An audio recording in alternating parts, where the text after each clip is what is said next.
Gabriel Ringlet est prêtre au prieuré de Malève-Sainte-Marie dans le Brabant wallon. Il est l'auteur de nombreux ouvrages sur la foi en lien avec des questions contemporaines. Il a également fondé en 2020 l'école des rites et de la célébration. Gabriel Ringlet, bonjour. Bonjour. Alors comment définiriez-vous un rite? Mais un rite, c'est quelque chose de très très concret, hein. Ça suppose des objets, ça suppose des gestes, ça suppose des ingrédients, ça suppose par exemple de la lumière, du parfum, du sel, du sable, de la terre. C'est vraiment comment on va mettre tout cela au service d'une histoire que l'on raconte, mais d'une histoire qui fait vivre, d'une histoire qui met au monde, qui nous permet d'accoucher de quelque chose, qui nous permet de nous porter plus loin, de nous porter plus haut. Donc un rite, c'est un récit, mais un récit très très vivant, avec tout ce que je viens de dire là, qui rend ce récit particulièrement concret. Vous êtes rendu récemment à Crans-Montana. Comment est-ce que les rites se vivent dans un contexte aussi dramatique?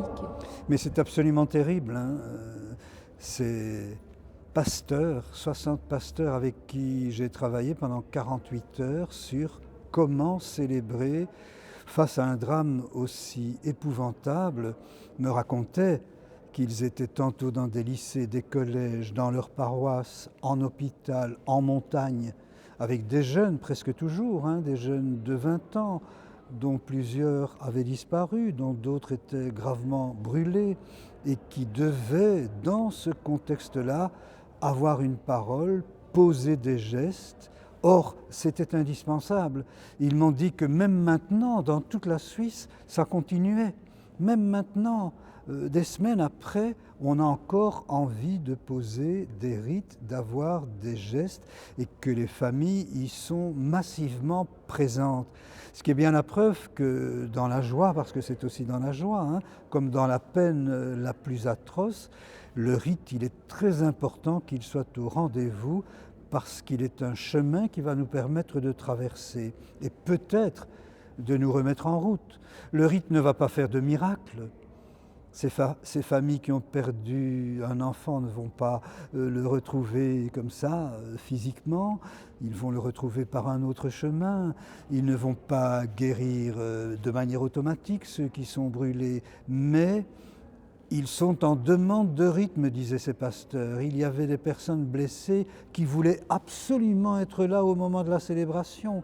Donc cette parole symbolique, ça les apaisait, ça les encourageait, ça les faisait aller de l'avant, même si le chemin sera à reprendre et à reprendre et à reprendre encore.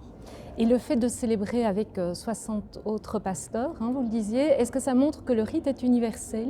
Ça, je le crois vraiment, hein, et pas uniquement dans la religion d'ailleurs, qu'on soit dans le monde laïque, dans le monde agnostique, dans le monde religieux, toute religion confondue, le rite a toujours été au rendez-vous et avec des variantes, et nous avons beaucoup à apprendre les uns des autres.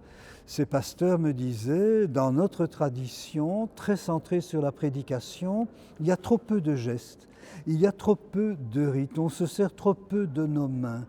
Et moi, justement, je leur expliquais que mettre en vie, en sens, les 5 sens, pas seulement les mains, mais aussi les yeux, mais aussi l'odorat, vraiment, l'ouïe, mettre tout cela en route est tout à fait déterminant pour qu'un rite fonctionne bien. Et dans le monde juif, dans le monde bouddhiste, dans le monde musulman, avec des traditions différentes, il y a aussi des éléments rituels. J'ai été très très étonné de trouver parfois la richesse de rites francs-maçons, vraiment très très travaillés, qui parfois ont de grandes proximités avec la spiritualité chrétienne. Donc c'est vraiment, oui, assez universel. Et tout le monde est-il appelé à célébrer?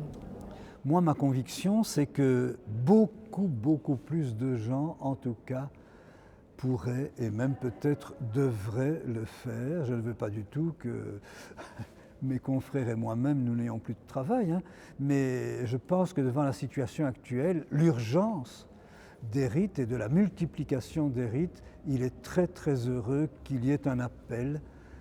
Je dis bien qu'il y ait un appel parce que je crois que célébrer c'est une vocation, mais qui n'est pas réservée à un clergé particulier, une vocation qui peut vraiment concerner chacune et chacun, et ceux, et je les fréquente beaucoup, qui sont laïcs et qui se lancent sur ce chemin-là me disent qu'ils en retirent beaucoup, beaucoup de joie. C'est quand même un extraordinaire privilège de célébrer, de poser des rites. On est au rendez-vous avec nos proches, nos voisins, nos contemporains, à des moments clés de leur existence, la naissance, l'alliance, la mort. Ils nous permettent de les rejoindre dans le secret de ce qu'ils traversent de plus important.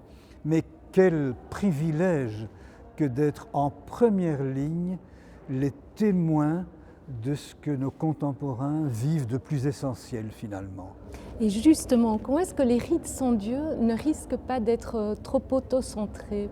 Non, c'est tout à fait fondamental. Si les rites étaient autocentrés et si ceux qui posent des rites et si les célébrants étaient en vedette, alors je pense que le rite est raté. On peut vraiment et immédiatement changer d'orientation. Non, je pense qu'être habité par une parole que nous allons chercher très très au fond de nous lorsque nous sommes célébrants, tous célébrants, ça exige justement énormément de sobriété pour que cette parole soit mise au monde et rencontre la parole de l'autre dans la plus grande justesse, dans la plus grande délicatesse, dans la plus grande tendresse aussi.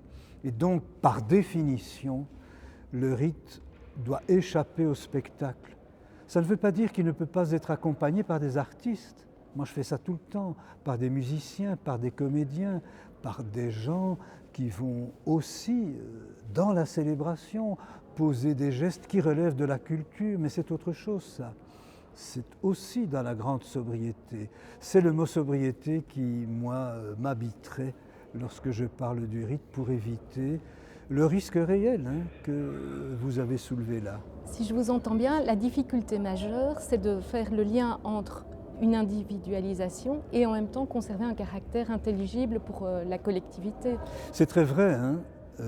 Vivre un rite, c'est célébrer pour un, voire pour quelques-uns, un moment où beaucoup vont être témoins, mais nous voudrions qu'ils soient témoins très impliqués, qu'ils ne soient pas spectateurs, mais témoins de ce qui se passe là. Et donc c'est toute la finesse, toute la force du rite, c'est qu'il y a là un célébrant, c'est qu'il y a là un jeune baptisé, des jeunes ou moins jeunes mariés, des personnes en deuil.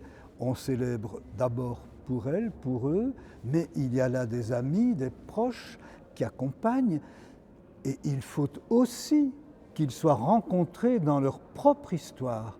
Je dis souvent à des jeunes à l'occasion de la célébration de leur mariage, je voudrais bien que pendant la célébration, nous ne soyons pas dans une petite bulle, parce que vous êtes dans la joie, ce qui est bien, bien, bien normal. Mais au même moment où vous allez vous dire oui, il y a dans l'assemblée quelqu'un qui vient de divorcer, quelqu'un qui vient d'aller à l'hôpital avec son petit gosse et qui est très très tracassé, quelqu'un qui vient de perdre son emploi ou quelqu'un qui vient de tomber amoureux.